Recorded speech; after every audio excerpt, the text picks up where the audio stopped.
Ma fille de 25 mois est en boucle sur un gros mot. Enfin, je dis un gros mot, mais chez nous, c'est même pas un gros mot. Dans le sud, c'est plutôt une ponctuation. Je pense que vous voyez très bien de quel mot je veux parler. En effet, elle est en boucle sur le mot PUTAIN. Mais vraiment, c'est pas employé au hasard. Hein. C'est pas juste, elle répète. Il est toujours super bien employé. Par exemple, elle joue, elle arrive pas à faire un truc, elle va dire oh, en soufflant. Pareil, si elle a un truc dans les mains et qu'elle va le faire tomber, elle va dire oh, Je vous avoue que c'est difficile de se retenir de rire. Et le pire qu'elle m'ait fait, la dernière fois elle avait tété à 9h et elle a voulu retéter à 9h30 et elle m'a dit maman, a plus lait.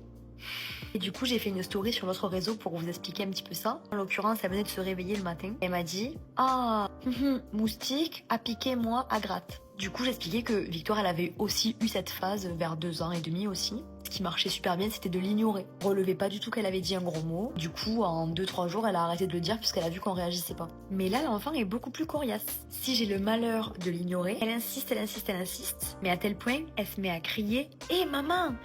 et dit Bref, tout ça pour vous dire à la base que j'ai partagé ça sur l'autre réseau et que j'ai reçu des trucs atroces. Sous prétexte de me donner des astuces ou des conseils, j'ai reçu des témoignages de mamans qui sont clairement maltraitantes selon moi. Donc je sais qu'il faut pas juger les autres, chacun fait comme il veut, chacun son éducation et pas quand la violence rentre en compte. J'ai reçu des messages de plusieurs mamans et c'est ça le pire en fait. Une maman qui m'a expliqué que pour ne pas que ses enfants disent des gros mots, elle leur lavait la bouche avec du savon et elle frottait le savon sur leur langue.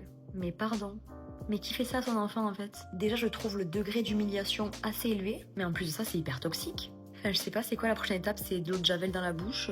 Et en plus elle me raconte ça en mode normiche, ça a marché chez moi, ils ont plus jamais osé redire des gros mots. Bah tu m'étonnes, jamais de la vie ça me viendrait à l'esprit de terroriser mon enfant ainsi parce qu'il a dit PUTAIN. Faut savoir que les enfants ils répètent tout ce qu'on dit. Hein. Donc forcément que c'est notre faute s'ils disent ça. Surtout à l'âge des jumelles où il n'y a pas le prétexte de l'école. Et de toute façon je plaide archi coupable. Comme je vous l'ai dit, chez nous c'est une ponctuation. Hein. Et c'est pas pour autant que je penche dans le laxisme, que je les laisse dire. On les reprend, on dit que c'est pas joli, on fait remplacer par punaise, purée. Et à force de répéter, bah ça va passer en fait. J'ai aussi lu des messages de mamans qui à la place du savon mettaient du poivre ou de la moutarde dans la bouche de leur enfant. Et vraiment, ça me terrifie ce genre de comportement. J'ose même pas imaginer la terreur dans laquelle vivent ces enfants-là.